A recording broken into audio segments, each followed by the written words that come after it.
Hello. चलिए आज के वीडियो में देखते हैं ये बेहतरीन सम। ये बहुत ही सिंपल सम है, बट ये टेक्स्ट बुक का सम नहीं है, तो ये नॉन टेक्सुअल सम है। महाराष्ट्र स्टेट बोर्ड के ज्योमेट्री के बुक में ये सम नहीं है। तो चलिए अब इस सम को सॉल्व कैसे करते हैं। अभी आपको पता है, सबसे पहले फिगर दिया हुआ है, उसका कुछ इन्फॉर्मेशन दिया। चलिए पहले इन्फॉर्मेशन देख लेते हैं क्या दिया है। और इससे पहले आपने और वीडियोस देखे होंगे, उसमें मैंने अप्रोच सिखाया है कि कैसे सोचना है सम्स के बारे में। अगर वो वीडियोस नहीं देखा है तो जरूर देखना, उसका लिंक मैंने डिस्क्रिप्शन में दिया हुआ है।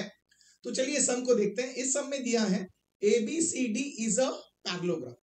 ओके, आप देखोगे ए बी सी डी, ये जो क्वाड्रिलेटरल है ये है पैरेललोग्राम। तो याद रखिए इंफॉर्मेशन दिया है। ओके, नेक्स्ट बोला गया है हमें कि a circle passing through D, A and B cuts BC in P। देखिए एक सर्कल है जो D, A और B, मतलब इस quadrilateral A B C D के तीन वर्टाइसेस ए बी और डी से एक सर्कल पास हो रहा है, और ये जो सर्कल है वो बीसी को कट कर रहा है एट पॉइंट पी, जो आपको देख के समझ में आ रहा है। ये दिया हुआ प्रूव क्या करना है उसे देखिए। प्रूव करना है that DC is equal to DP. अब हमें अप्रोच पता है कि जब भी हम कोई टू प्रूफ सम देखते हैं और उसे सॉल्व करते हैं, हमेशा हमें पता है उसे सॉल्व करने के लिए किसे देखना है, टू प्रूफ को। तो चलिए टू प्रूफ को देखते हैं। हमें क्या प्रूफ करना है? हमें प्रूफ करना है that DC is equal to DP. अब डीसी और डीपी इक्वल लाना है, बट पहले चेक कीजिए डीसी एंड डीपी। आप देखोगे they belong to the same triangle है ना। ये दोनों भी इसी ट्राइंगल, एक ट्राइंगल डीसीपी के साइड्स है। और हमें पता है कि एक ट्राइंगल में अगर दो साइड्स हमें इक्वल चाहिए, अगर जरूरत है, तो सोचिए एक ट्राइंगल में दो साइड्स इक्वल चाहिए तो क्या होना चाहिए? तो आप बोलोगे हाँ हो सकता है अगर उसके ऑपोजिट एंगल्स इक्वल हुए तो। दैट मीन्स हमें ये पता चल गया डीसी और डीपी हमें तभी इक्वल मिलेगा अगर इसका opposite angle that is angle DCP और इस डीसी का opposite angle that is angle DPC ये हमें इक्वल मिले तो। दैट मीन्स हमने ये सोच लिया, और यही हमारा हिंट है। मतलब इसी डायरेक्शन में हमें जाना है। अगर ये मिल गया तो हमें सब मिल जाएगा। Very good. तो चलिए सोचते हैं। अब हमें दो एंगल्स कॉन्ग्रुएंट बताने, और मैंने ये भी कहा है कि जब भी हमें दो एंगल्स इक्वल बताने हैं, दो एंगल्स कॉन्ग्रुएंट बताने हैं, एक एंगल के बारे में ही सोचना पहले। तो चलिए सबसे पहले हम देखते हैं एंगल डीपीसी के बारे में। तो एंगल डीपीसी को देखिए फिगर में। अब एंगल डीपीसी दिख रहा है। ओके, आप देखो ये बीसी को एक्सटेंड करके एंगल डीपीसी बना है। तो आप बोलोगे हाँ हाँ हाँ, एंगल डीपीसी तो एक्सटीरियर एंगल है, करेक्ट है।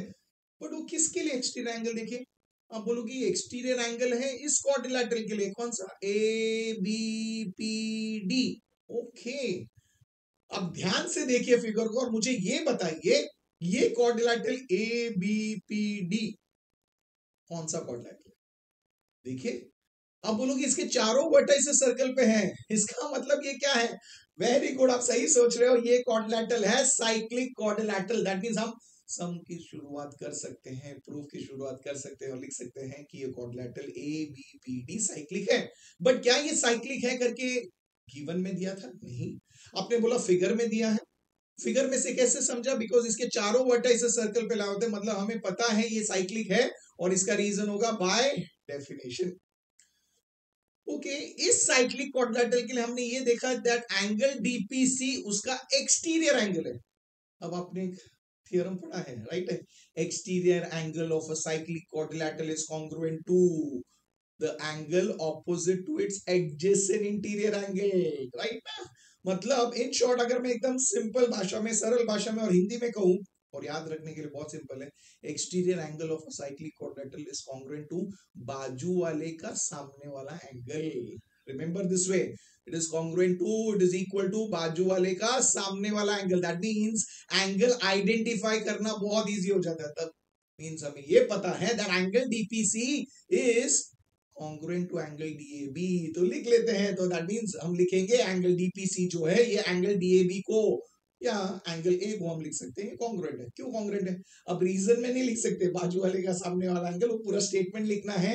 An exterior angle of a cyclic quadrilateral is congruent to the angle opposite to its adjacent interior angle. और ये हमें मिल गया, हम इसे मार्क करेंगे रिजल्ट नंबर 1। तो आप बोलोगे हाँ एंगल डीपीसी के बारे में इंफॉर्मेशन मिल गया। अब दूसरे एंगल के बारे में सोचते हैं। चलिए दूसरा एंगल कौन सा है यहाँ पे, एंगल डीसीपी। अब एंगल डीसीपी देखते हैं, ये है एंगल डीसीपी। अब इसके बारे में हमें इंफॉर्मेशन कैसे मिलेगा, चलिए देखते हैं। एंगल डीसीपी मतलब ये एंगल है। आप बोलोगे अब तक एक गिवन इंफॉर्मेशन है जो हमने यूज नहीं किया। गिवन में दिया है A B C D is a parallelogram. तो अगर ये पैरेललोग्राम है तो सोचिए सोचिए सोचिए, क्या हम एंगल सी के बारे में कुछ सोच सकते हैं? आप बोलोगे हाँ सोच सकते हैं। एंगल सी जो है वो एंगल ए को कॉन्ग्रुएंट होगा, होगा ना? बोलिए क्यों? बिकॉज हमें पता है opposite angles of a parallelogram are congruent, इसलिए हमने लिखा कि एबीसीडी पैरेललोग्राम है, हमें पता है, रीजन इज गिवन। इसलिए हम लिख सकते हैं कि एंगल ए एंगल सी को कॉन्ग्रुएंट है, दैट इज एंगल डीसीपी को कॉन्ग्रुएंट है। तो चलिए लिखते हैं angle A is congruent to angle C. Okay, ये दोनों एंगल्स कॉन्ग्रुएंट हो गए। इसका रीजन क्या है? हमें पता है opposite angles of a parallelogram are congruent, और इसे हम मार्क करते हैं रिजल्ट नंबर 2। तो आप बोलोगे एंगल डीपीसी के बारे में हमें सोचना था, वो हमें मिल गया रिजल्ट नंबर 1 में। एंगल डीसीपी के बारे में सोचना था, वो हमें मिल गया रिजल्ट नंबर 2 में। तो बट दोनों अलग अलग रिजल्ट्स में है, अलग अलग स्टेटमेंट में। तो चलिए स्टेटमेंट्स को ध्यान से देखते हैं। तो आप देखिए अभी रिजल्ट नंबर 1 और रिजल्ट नंबर 2 को ध्यान से। एंगल डीपीसी एंगल ए को कॉन्ग्रुएंट है, but angle A angle C को कॉन्ग्रुएंट है। दैट मींस क्या होगा? तो आप बोलोगे हाँ अभी क्या होगा? दैट मींस हम बोलेंगे एंगल डीपीसी एंगल सी को कॉन्ग्रुएंट है। ब्यूटीफुल। तो लिख लीजिए वो पार्ट, और वो होगा हमारा रिजल्ट नंबर 3। कहां से मिला?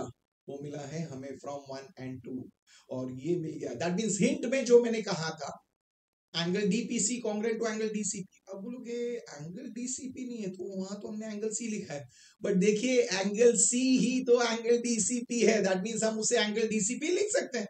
सेम एंगल है, सिर्फ नाम अलग तरीके से लिखेंगे। Very good. तो हमें जो हिंट में मैंने कहा था वो मिल गया, बट वो मिल गया। ये दोनों एंगल्स कॉन्ग्रुएंट है कहां पे? आप बोलोगे इस ट्राइंगल में, तो लिखिए इन ट्राइंगल डीपीसी, इस ट्राइंगल में हमें एंगल डीपीसी और एंगल डीसीपी कॉन्ग्रुएंट मिला है। कहां से मिला है? हमें मिला है फ्रॉम 3।